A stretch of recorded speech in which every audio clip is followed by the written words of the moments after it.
नमस्कार साथियों, द्विघात समीकरण हम लोग पढ़ रहे हैं और इसकी एक्सरसाइज 4.3 आज शुरू करेंगे।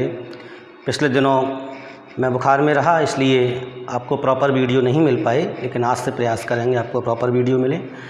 तो यहाँ पर एक्सरसाइज 4.3 जो है, इसमें जो हमें है स्टार्टिंग, जैसे ये समीकरण दी है पहले सवाल में, तो कहा ये द्विघात समीकरण है, द्विघात समीकरण को पूर्ण वर्ग वाली विधि से हल कीजिए, पूर्ण वर्ग बनाकर हल कीजिए।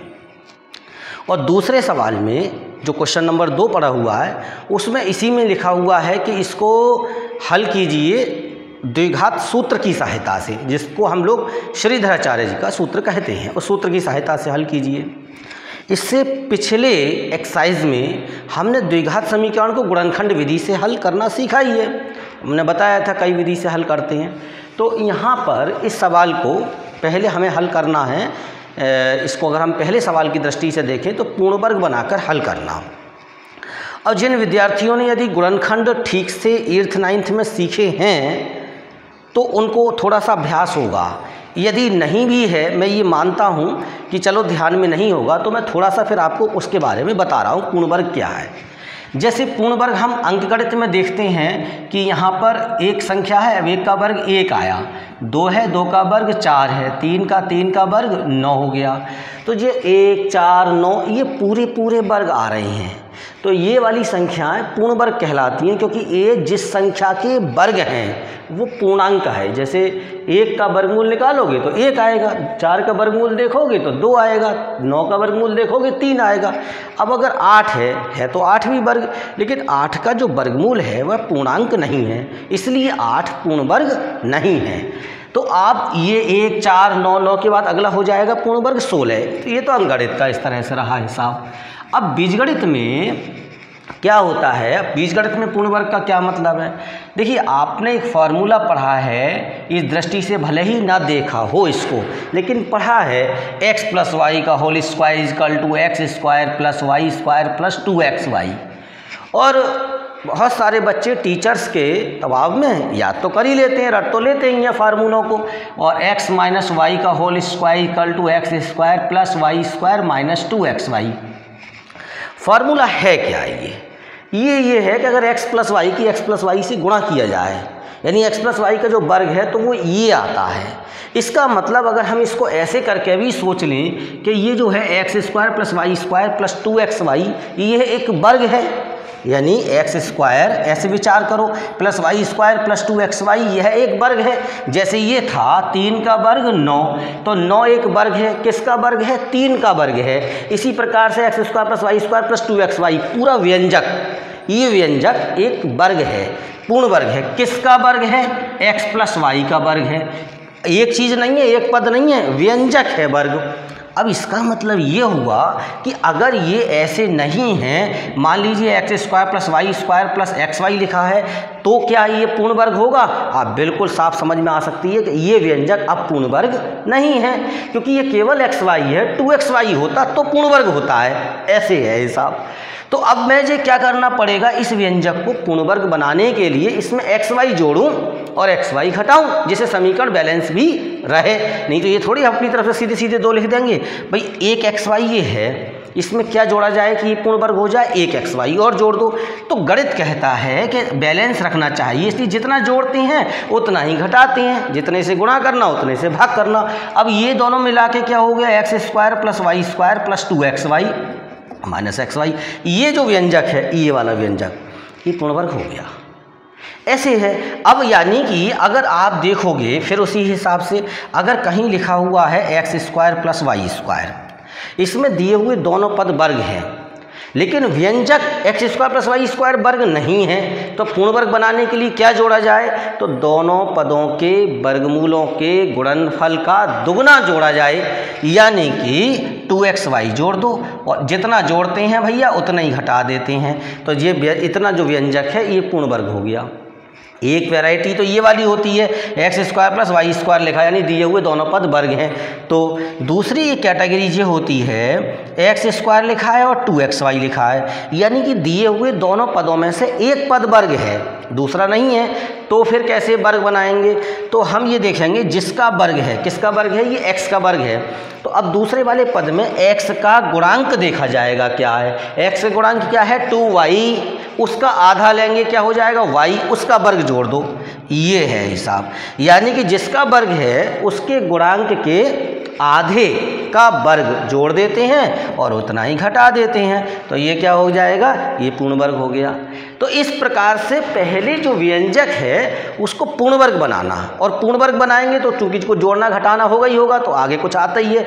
तो पहले पूर्ण वर्ग के प्रोसीजर को समझना और पूर्ण वर्ग बना के फिर उसका वो निकालो। और उन्होंने एक बात और कही है, यदि मूलों का अस्तित्व हो तो विद्यार्थी यदि विचार करे मूलों का अस्तित्व होने ना होने से क्या मतलब है, अभी सवाल मैं लेकर चल रहा हूँ तो मैं बताऊँगा फिर इसका मतलब कि मूलों का अस्तित्व हो भी सकता है, नहीं भी, कब नहीं हो सकता है, ये अभी सवाल के हल में देखते हैं।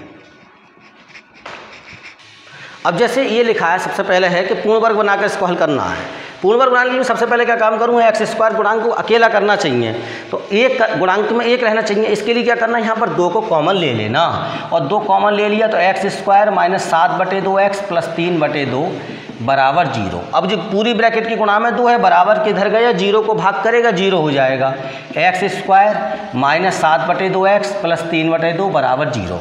अब ये देखिए एक्स स्क्वायर माइनस 7/2x, देखो अभी हमने सिखाया था जब एक पद वर्ग है तो दूसरे में उसके गुणांक देखो क्या है, 7/2 का आधा क्या हो जाएगा, 7/4, और 7/4 का वर्ग हो गया 49/16। 49/16 जोड़ दिया, 49/16 घटाया, और ये 3/2 ऐसा का ऐसे ही बराबर 0।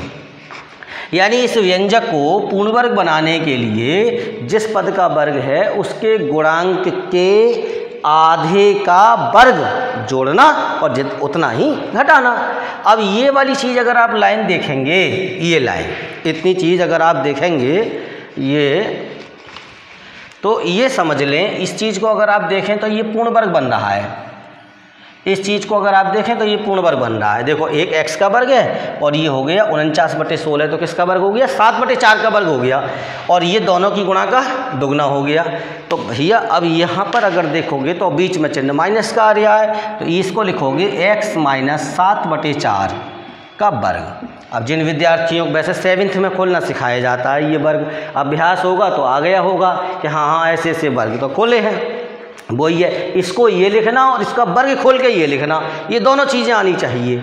अब माइनस का 49/16 है, प्लस का 3/2 है। अब इनका हिसाब हम लगा लेते हैं यहाँ पे, तो माइनस 49/16 प्लस 3/2, 16 एलसीएम ले लिया, तो ये माइनस का 49 हो जाएगा, 2 8 16 8 24, तो माइनस का 25/16 हो गया, सही है साहब। तो माइनस का 25/16 बराबर 0। अब हमने यहाँ पर क्या किया, x माइनस 7/4 का वर्ग बराबर 25/16 है। देखो भैया अब यहाँ पर ऐसे समझने की बात है, ये 25/16 हो गया, अब ये है प्लस में। अगर ये माइनस में आ जाता तब प्रॉब्लम होती, कैसे, यानी कि मूलों का अस्तित्व ही नहीं होता, फिर तो समझ लो यही चीज़ है बस। यहाँ पर जो लिखा है ना, मूलों का अस्तित्व हो तो क्या, आप किसी भी संख्या का कभी वर्ग करके देखो, देखो प्लस के 2 का वर्ग करो तो क्या आएगा 4, और माइनस का 2 का वर्ग करोगे तो भी 4 आएगा। तो अगर हम वर्ग करने पे माइनस तो आ नहीं रहा, अब जो कहेंगे माइनस का आना वो इमेजिनरी नंबर, फिर वो काल्पनिक संख्या हो गई। यानी कोई भी वास्तविक संख्या ऐसी नहीं जिसका वर्ग करें हम और धनात्मक में संख्या प्राप्त ना हो, ऋणात्मक हो। तो इसका मतलब ये है कि यहाँ पर जो मूल प्राप्त होने वाले हैं, चूंकि ये धनात्मक आ रहा है, 0 हो या बड़ा हो वर्ग तो वो धनात्मक है। अगर जैसे ही ये माइनस आ जाएगा तो फिर समझ लो वो काल्पनिक हो गए, यानी मूलों का अस्तित्व तो नहीं है, फिर तो वो काल्पनिक है। अब ये जो हो गया x माइनस 7/4 बराबर वर्गमूल लूँगा मैं 25/16। अब वर्गमूल में तो प्लस माइनस होते हैं, तो x माइनस 7/4 बराबर प्लस माइनस 5/4, क्योंकि प्लस अभी मैंने बताया था प्लस वाले 2 का वर्ग भी 4, माइनस के 2 का वर्ग भी 4, इसलिए 25/16 का प्लस माइनस हो गया। अब यहाँ क्या करेंगे, टेकिंग पॉजिटिव साइन, प्लस चिन्ह ले लो, एक बार ये जो है ना दोनों प्लस माइनस, तो एक बार प्लस का चिन्ह एक बार माइनस का चिन्ह, x माइनस 7/4 बराबर ये हो गया 5/4, 5/4 प्लस 7/4, x बराबर 4 एलसीएम ले लिया, 5 + 7 यानी कि 12/4, तो क्या हो गया जी 3। और टेकिंग नेगेटिव साइन, अब एक बार नेगेटिव साइन ले लिया तो x - 7/4 बराबर माइनस का 5/4, तो x बराबर माइनस का 5/4 प्लस का 7/4, तो x बराबर हो जाएगा 4 एलसीएम ले लिया, -5 प्लस 7 बराबर क्या हो जाएगा 2/4 यानी कि 1/2। तो इस तरह से ये दोनों मूल प्राप्त हो गए, 3 और 1/2 इस समीकरण के ये दोनों मूल हैं। अगर आप इसमें रख के देखेंगे संतुष्ट हो जाएंगे। तो ये जो चीज़ है पूर्ण वर्ग बनाकर मूल ज्ञात करना, ये इस प्रकार से होता है सवाल। अगर आप यहाँ पर इसको समझेंगे कैसे, कहाँ संभव है कहाँ नहीं, मूलों का अस्तित्व वाली बात, तो वो इस पर डिपेंड करता है। ये बात मैंने आपको क्लियर की है। अब दूसरा सवाल देखते हैं। तो दूसरा सवाल अभी ना लेके पहले मैं इसी सवाल को श्रीधराचार्य के सूत्र से करा देता हूँ। पहले एक ही सवाल दोनों विधियों से हो जाएगा, यही समीकरण है। अब मेथड दूसरा हो गया, ये समझ लो दूसरा वाला सवाल है। जैसे यहाँ पर दूसरा क्वेश्चन करके किताब में दिया हुआ है एनसीईआरटी में कि उसे श्रीधराचार्य के सूत्र से करो हल। तो अब वो वाले मेथड से अगर हम इसी सवाल को करें तो कैसे करेंगे, इसको समझें। इसको सबसे पहले हम ax² + bx + c, जो हमने आपको बताया था ये क्या है, श्रीधराचार्य मतलब द्विघात समीकरण की स्टैंडर्ड फॉर्म है, इससे तुलना करते हैं। इससे तुलना करने पर द्विघात समीकरण का ये मानक रूप है x² × a x² × 2, तो इसका मतलब a का मान 2 हो गया, b का मान -7 हो गया और c का मान 3 हो गया। अब इसमें मूलों का अस्तित्व है या नहीं, इसके लिए हम यहाँ पर विविक्त करके देख लेते हैं। d बराबर b² - 4ac और b का मान है -7 का वर्ग -4 2 3, तो देखेंगे 49 - 4 दूनी 8 या 24 बराबर 25 आ गया। ये अगर d का मान 0 से बड़ा होता है या 0 होता है तो मूलों का अस्तित्व है, और अगर ये 0 से कम हो जाता है तो मूलों का अस्तित्व नहीं होता। अतः मूलों का अस्तित्व है, यानी वास्तविक संख्याओं में है। अब अगर श्रीधराचार्य का सूत्र लगाना है, तो सूत्र क्या है, x बराबर -b plus minus √b² - 4ac/2a, x बराबर -b, माइनस का 7 है तो ये प्लस का 7 हो जाएगा, प्लस माइनस √b² - 4ac का मान कितना हो गया जी 25 हो गया /2a, और a का मान कितना हो गया 2 हो गया। तो ये हो जाएगा x बराबर 7 + -25 का वर्गमूल हो गया 5 और बटे 2 दूनी 4, x बराबर, अब देखो positive sign, taking positive sign, तो 7 + 5/4 12/4 यानी कि 3, और टेकिंग नेगेटिव साइन, x बराबर 7 - 5/4 2/4 यानी कि 1/2। तो अभी हमने उस विधि से हल किया था, तभी देखो उत्तर एक यही आया था, x के मान 3 और 1/2 मूल आए थे। वो था पूर्ण वर्ग बनाकर हल करना, और ये यहाँ पर इस सवाल को हल किया गया है सूत्र की सहायता से। उम्मीद है आपको ये सवाल समझ में आए होंगे। एक सवाल और लेते हैं इसी का, यानी जो दूसरी समीकरण दी है, फिर आपको और अच्छे से समझ में आएगा। अब देखेंगे जैसे ये वाला सवाल है, अब ये है पहले के दूसरे के हिसाब से ही, तो पूर्ण वर्ग बनाकर इसको हल करना है। इन्होंने कहा मूल का अस्तित्व, तो इस पर तो बाद में विचार करूंगा। अब मैं पहले क्या करता हूँ, पूर्ण वर्ग बनाना है तो 2 कॉमन लिया, और 2 कॉमन लेके क्या x² + 1/2x - 2 बराबर 0, तो बना x² + 1/2x - 2 बराबर 0। तो अब यहाँ पर हो जाएगा x² + 1/2x प्लस, देखिए x का गुणांक 1/2 है, x का वर्ग है, तो हम उसका आधा करेंगे तो 1/4, और 1/4 का वर्ग 1/16 है, तो हमने 1/16 जोड़ दिया, 1/16 घटा दिया, -2 बराबर 0। अब यहाँ अगर हम देखें तो ये जो आया x² + 1/2x + 1/16 है, ये जो वर्ग है ये वर्ग पूर्ण वर्ग हो गया, ये व्यंजक पूर्ण वर्ग बन रहा है। किसका वर्ग बन रहा है, अब ये आपका अनुभव होना चाहिए। ये x का वर्ग है, 1/4 का वर्ग है, बीच में प्लस आ रहा है, तो x + 1/4 का वर्ग खोल के देखेंगे तो ये लाइन आ जाएगी। -1/16 है, माइनस का 1/2, माइनस दोनों में हो जाएगा, 16 एलसीएम लेते हुए 16 32 और 1 33/16 बराबर 0। तो ये हो गया x + 1/4 का वर्ग बराबर 33/16, प्लस में हो गया, यही सही है। अगर बंधुओं ये माइनस में हो जाएगा तो आप जानते हो कि अगर ये देखो प्लस का 33/16 है, तो जो जैसे ये इसका वर्ग है, ये भी किसी न किसी चीज़ का वर्ग है, तो अगर ये धनात्मक है तो समझ लो मूलों का अस्तित्व है। अगर ये माइनस होता है यहाँ पर, तो भाई ये कोई ऐसी संख्या नहीं होती जिसका वर्ग हो गया माइनस में आए। पीछे में अभी काफ़ी एक्सप्लेन किया है इसको। अगर हम चौथे सवाल पर विचार करें, पहले खंड का ही जो चौथा प्रश्न है उसमें यहाँ पर प्लस हो रहा है।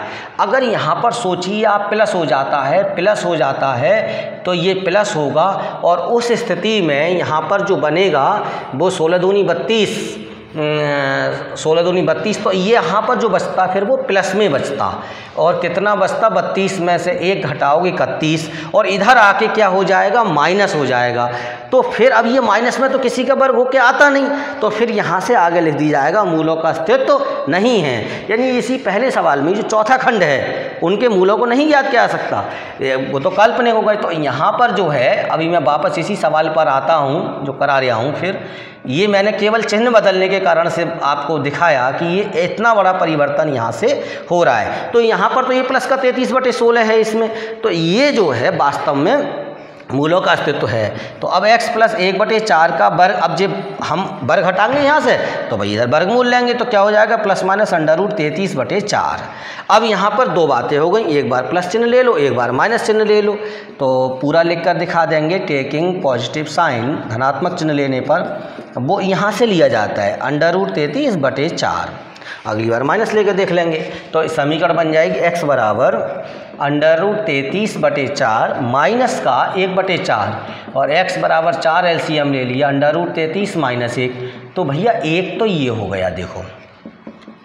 और टेकिंग नेगेटिव साइन x + 1/4 बराबर माइनस √33/4, x बराबर माइनस √33/4 माइनस 1/4, x बराबर 4 लिया एलसीएम माइनस √33 - 1, ये है।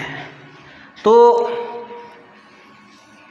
इस तरह से ये दो मूल आपके लिए प्राप्त हो जाते हैं। यहाँ पे आपने पूर्ण वर्ग विधि से इसको हल किया है। अब इसी सवाल को अगर सूत्र विधि से हल करना हो, आइए देखते हैं।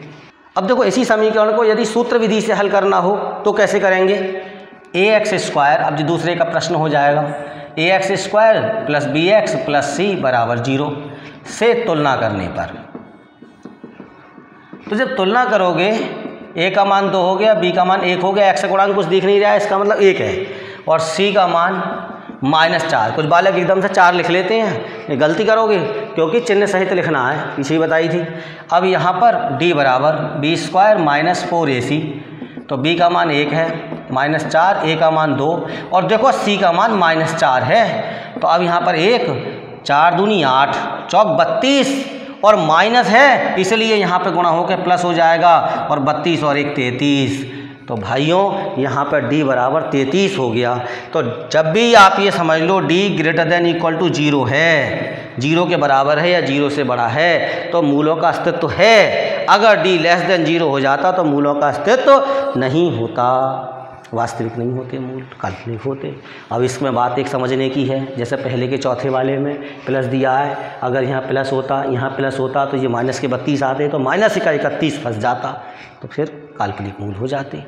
अब यहाँ पर ये समझने की बात, अब इसको हमें तो हल करना सूत्र विधि से, तो x बराबर -b + √b² - 4ac upon 2a, तो x बराबर हो जाएगा -b, तो ये हो जाएगा b का मान क्या है भैया 1 है, तो माइनस का 1 + -b² - 4ac यानी कि 33 हो गया, अपॉन 2a, और a का मान क्या हो गया 2 हो गया, 2 हो गया।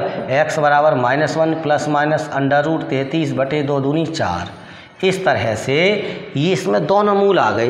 देखो अगर 1 लिखोगे तो ऐसे हो जाएगा, x बराबर -1 प्लस लिख लो √33/4, या दूसरा मान लिख लेंगे x बराबर -1 -√33/4। आगे पीछे लिखने में कोई बात ना है, उसमें ये पहले 33 वाला पहले आ गया, 1 वाला बाद में, तो चिन्ह सहित रहना चाहिए।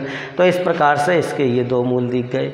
तो एक एक समीकरण को दो विधियों से इसमें हल करा दिया है, और आगे की एक जो चौथा वाला खंड है वो भी उसके अंतर्गत आ ही गया, मैंने इसी में लेकर समझा दिया है। तो मैं उम्मीद करता हूँ कि पहला और दूसरा प्रश्न में जो आपको टॉपिक है कि समीकरणें दी हैं और इनको हल करने को कहा गया है पूर्ण वर्ग विधि से और दूसरा सूत्र विधि से। तो ये दोनों विधियों से आपको समीकरणें हल करना समझ में आया होगा।